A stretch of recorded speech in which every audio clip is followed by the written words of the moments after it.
Hey, friends! I'm Jesse Fisco. And I'm Ambry Fisco. As founders of several successful businesses, we've experienced absolute joy and satisfaction working together to build our empire.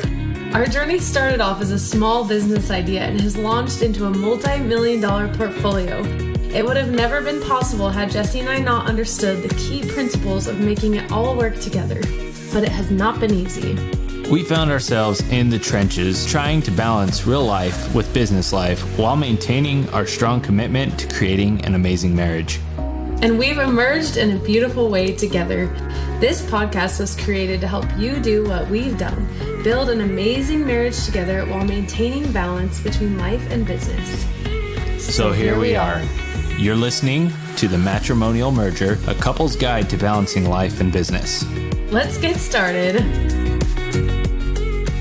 Thanks so much for listening to the Matrimonial Merger. This is Jesse, and today we're going to be talking about going with the flow and how if you go with the flow, you actually do some serious damage to yourself, and in some cases, you end up going down the drain. In every case, you end up going down the drain. So let's jump right in. Thank you so much for listening to Matrimonial Merger. Jesse here today. I am flying solo. Unfortunately, Ambry and the kids both got the flu this week over the Thanksgiving holiday. And so I'm recording this and hoping for the best for their recovery. If you guys want to do a huge favor, send a message to Ambry at Fisco Frenzy telling her how much you hope that she gets feeling better and how you missed her on this week's episode. So today I'm going to jump in, and I just want to get straight to the point here. A lot of times we've heard the term going with the flow, and I personally think that this is a huge issue for a lot of people, that we have given ourselves the opportunity to make that an excuse and in some cases just become our personality. Oh, I'm just going to go with the flow of things. Well, you see, the issue is when you go with the flow of things, you release your rights as taking full ownership of a situation. When you go with the flow, you allow the external environment to dictate, and that could be dictate your life, your marriage, that could be whatever, your business. And so as you allow yourself to go with the flow and to adopt that idea into your personal life, you find yourself no longer in control, or at least handing control over to the external. So let me put that into kind of a perspective here. Is what I'm saying is you have more control of your life than you truly understand or believe. In some cases, you have all the control, depending on who you ask. So this concept started with a book I was reading, Grant Cardone's 10X Rule. And one of the things he says is, if you're driving down the road and you get rear-ended, whose fault is it? And oftentimes we would hear, well, the person rear-ending is the one at fault, right? The law would say that as well, that the person that was rear-ended was in fact the one that was not guilty in this case. They were just driving, but the one that did rear-end them is the one that is liable. Now, we've allowed that to kind of tell us what is right and wrong, but ultimately, I'm going to challenge you. If you're driving and you get rear-ended, could it be your fault? Could it actually be that maybe you didn't leave early enough, therefore that situation was created? Could it be that you dictated your life by being fearful of getting in a car wreck, therefore the very thing you don't want is actually happening? Could it be that you were in the wrong lane and that your car was too big? I mean, could it? You see, the thing is too many times we've given ourselves these small permissions to justify. Oh, I didn't go to the gym because it was snowing outside. Oh, I didn't go to the gym because I woke up 5 minutes later than my alarm. Oh, I didn't pay that bill because I was not notified that a bill was supposed to be paid. And oftentimes we allow other people or other things to tell us what to do. We essentially go with the flow. Now, here's the deal. When you're not in control of your life, or even in control of the wheel of your car, what happens? If you're not in control, you allow other things to dictate it. I mean, I want you to envision driving, to vision driving down the road here, and you've taken your hands completely off the steering wheel. Sure, you have the lane assist to kind of help keep you grounded, and in some cases, if you're driving a Tesla, like, you have the self-driving feature, but it only goes so long. You've got the sensors on your car to tell you, hey, you need to brake, and in some cases, they'll brake for you. But ultimately, what happens is that road has rocks and it has bumps in it. And if you're not holding and you're in control of the steering wheel, the guidelines can only do so much until you swerve off into the lane or until you rear end, right? So how relaxed are you becoming allowing this car to drive for you? Because if you're not hitting the brake, you're ultimately going to rear end someone. That car's not going to stop. If you are, allowing yourself to take your hand off the steering wheel and look and divert your attention with the idea that the car is driving itself, what's going to happen? Ultimately, it's going to be on you. And that's what life is about is, if you are failing to accept the fact that there is extreme ownership, like there are things that we are passively, maybe you are passively allowing to just happen because you're just going with the flow, right? If you go with the flow, you end up down the drain. You always have and you always will end up down the drain going with the flow, right? You'll always go down. If your fish goes down the river, it'll end up in the lake or wherever the river diverts. And in some cases, there may be lower spots in the river where the fish dies. Plain and simple. If you are not progressing, you're digressing. And that is another honest truth. So I'm going to ask you, what are you not taking full accountability and ownership in your life? Or where are you allowing this go with the flow mindset to justify? Is it in work? Are you allowing yourself to just kind of go with the day-to-day at work and then getting upset when you get laid off? Or getting upset when you don't get the bonus because you're going with the flow, and according to the flow, you've got paid a bonus before, and now all of a sudden a bonus isn't happening. Now you're upset because it's become an expectation. But really that bonus was paid off of performance, right? Maybe. So, are you going with the flow at work? Are you going with the flow of your relationship? Are you just showing up and just being the mom or the dad that you have been every single day? Are you getting the food, doing the laundry? Are you going to work? Whatever the case, whatever your role is as a parent, are you just showing up and going with the flow of things? Have you lost that sense of accountability or that sense of control with your parenting, with your spouse? Have you lost the accountability of going on dates and planning events and creating and making the relationship intimate in ways that are outside of just the norm? I mean, are you being creative in planning a very fancy date or taking your spouse somewhere that they've never gone before, or maybe something you've never experienced together? I mean, are you lacking creation? And a lot of times I see people, and this might even be you, you're sitting on your hands waiting for a miracle to happen, waiting for something to change, trying to catch that big break, but nothing seems to happen. And it's because the flow is ultimately leading you down to the destruction. Now, I don't want to get harsh here, but I want to really paint a picture. You see, I've created and realized this over the last year. I've created multiple streams of income. And every one of those streams of income that I've created, thinking that I can excuse myself from that situation, those streams of income went away. And I found myself with an issue. And the issue is that I was not taking full accountability of the situation. I was hoping that maybe an employee or maybe a system or a process could fix the very thing that was lacking. I became accountable to the process and to the system, not to the accountability of me being the reason why the money's not coming in.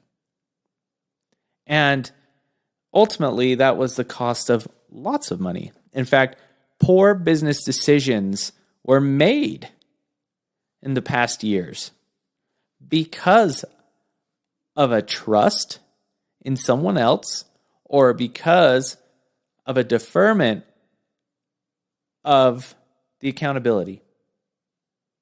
You see, you as a business owner, a parent, a spouse, it doesn't matter. It doesn't matter what is happening externally or the subscriptions or the employees or the the do for you processes that are advertised. At the end of the day, if you don't get up to the plate and swing, you're not going to hit a home run. You're not going to hit at all. In fact, you might even strike out. You see, you've got to understand that the accountability comes back to you. If you don't like something that's happening, you have got to change that. And the hard part to fathom is that the fact that you've got to take that ownership and deal with it. You see, I don't know. I was watching a boxing match where someone ended up taking a punch and getting knocked out. Well, when they came to, they went over to their coach and started swinging at their coach. They were mad at their coach because their coach, who was supposed to be seeing things, wasn't telling them what was going on, and ultimately led to this guy's knockout. But really what it was is this guy was frustrated because he put too much faith in his coach instead of putting faith in himself. And he was the one getting punched. Isn't that crazy? You see, extreme ownership and extreme accountability comes back down to you're standing there. You realize that no matter what you do, it is up to you to make that decision and roll with it and to execute on it. Sure, you can hire an employee. That's fine. You can get a babysitter for your children. But if something happens to your kids, it's not the babysitter's fault. It's your fault. But until you learn to excuse the blame on someone else and look at it and say, what am I supposed to learn from this? You will never be successful. And I'll just say it out loud. You will not be successful until you learn to take accountability. It's the cold, hard truth. Oh, I'm waiting for my business partner to do something amazing. Well, guess what? Your business partner is waiting for you to do something amazing. And you know what happens? You're both going down the drain together. Oh, you know what? I'm waiting for my wife to plan the next date. It's her turn. Okay, well, your wife's waiting for you because she's under the same impression. Oh, here's date night. Neither one of us have planned a date. Who's to blame? Did you take accountability and ask your wife who was in charge of date night for the week? Did you create a backup date? If the answer is no, then I'm going to argue that it's your fault. You see, the other thing I want to hit here with this episode is it really right from wrong? Or is it just ownership of the outcome that you want?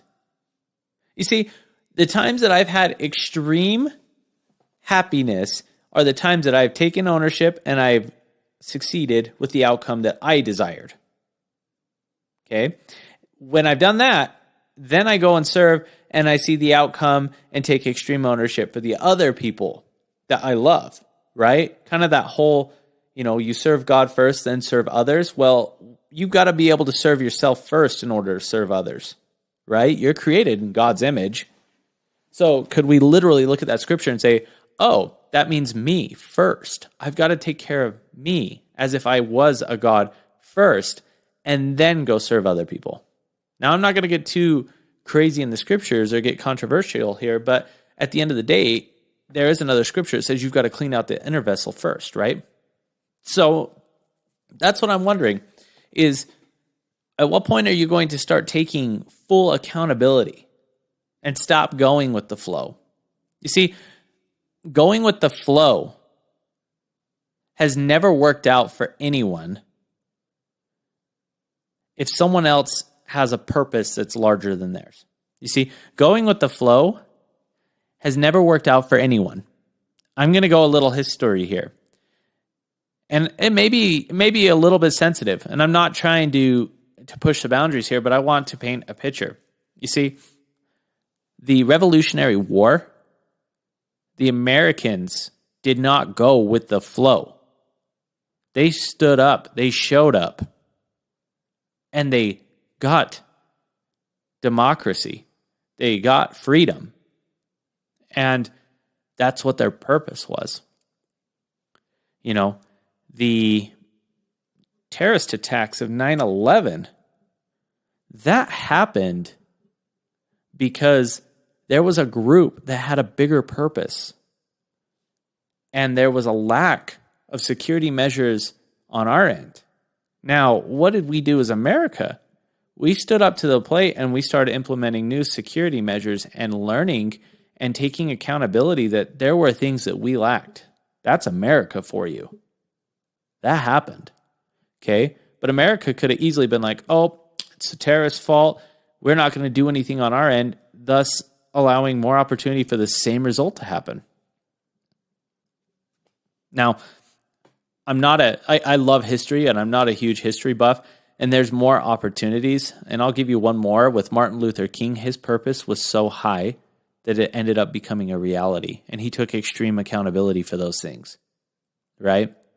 Those that go with the flow end up down the drain in some way or another. Okay?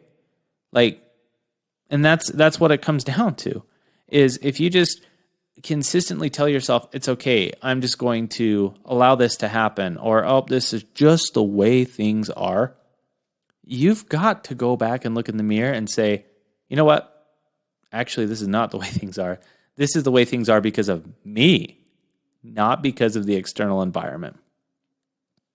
At the end of the day, it comes back to you anyways. You don't make your mortgage payment because your employer doesn't pay you. They're not going after your employer. They're going after you. And they're taking your house. And yet we find this comfort of, oh, well, I can't wait for this to happen. Let me give you an example. In fact, something that's happened to me. Ambry and I ran a business with another partnership. And one of the things that happened was we invested money. And the investment went south. Once again, one of those like, oh, if we can invest this here and make this profit, that would be amazing and it would be revolutionary. But there was no accountability. It was a passive income investment. Now, I'm not knocking on passive income, but there was not enough due diligence done to really understand what this passive income was. However, we made this decision and we went with it. And what ended up happening was that this passive income investment didn't result for anything for 9 months. 9 months. And ultimately, the money never came back. Never came back. To this day, it still hasn't come back. And we've been promised for months now that this money would come back. Well, we have two choices. And that's what it comes back down to. We have the choice of, okay, well, do we, wait for this money to come back with the security blanket that the business operating costs will be paid for? I mean, our account has hit, in this particular business, has hit a very low number that it won't be able to survive for much longer. And I'm getting really real with you guys here because I want you to know that this is what it comes down to. This is what's going through my mind right now. And as I look back, I go, you know what? There was not enough action taken. The accountability isn't this guy who's holding on to all this money and not paying us back. That's not the accountability. The accountability rests with us with the false sense of hope. Hope, you guys, that this was going to be okay. that we were going to get this and be able to make these bills. Instead of focusing on just going out and doing the very thing that we need to make money, we kept going back to this comfort blanket. Kept going back to the flow. Didn't do anything new. Well, down the drain. You see, this is reality. This is truth. And the other thing we did with this business is we hired someone to run it with the hope, once again, hope, that this person would do what we were capable of doing. But you see, the issue that it comes back down to is that there was no accountability. There was never follow-up with this employee. There was never training with this employee. We hoped, and I'm using that word again, that things would get better, that things would change, and that this was just a moment. We're just going to go with the flow of business. We're going to do all the things that people tell us to do that are successful in this industry, and we're just going to go with it. But we're not going to focus on the accountability aspects of it. We're just going to let this employee take care of it. This employee has less experience. You see, how many of you, as a listener, are getting caught up in the idea of hope? Hope that everything will just happen the way you want it to happen, but you're not taking accountability. You're not taking full responsibility for the outcome. How many people start a diet and say, I'm going to do this diet, and then 3 weeks later, you know what? It was Thanksgiving. Who the heck cares what the excuse is? You gave up. It's your accountability. It's not Thanksgiving's fault. Thanksgiving's just a day. But what did you do to prepare yourself so that you didn't have to give up your diet? You see, you got to quit justifying. And that's the other thing. Do you hope that someone's going to bring you a meal that's precise with the keto diet on a day where everyone else doesn't have the same goals and ambitions as you do? Please, give me a break. At the end of the day, there's accountability. And accountability with yourself. And the more accountable you are with yourself, and the more accountable you are with the outcomes, and asking yourself, what can I learn from this specific moment in my life? What do I need to know? And you learn it and you implement is when you start to become successful. But don't tell me that you want to be successful and then turn around and tell me all the reasons why externally you can't be successful. It's not their fault. It's not the fact that you got laid off from a job. None of that matters. What matters is what you say to yourself in the mirror. And what you're willing to say, you know what? It's me in the boxing ring. It's not my coach's fault. It's my fault. It's my training. It's my experience. I shouldn't have to even rely on the coach to see what's going on here. I should be smart enough to see the outcome and train. You have to stop relying on other people to get what you want. You have to rely on yourself, and you have to learn. Now, I'm not saying to not rely on your spouse.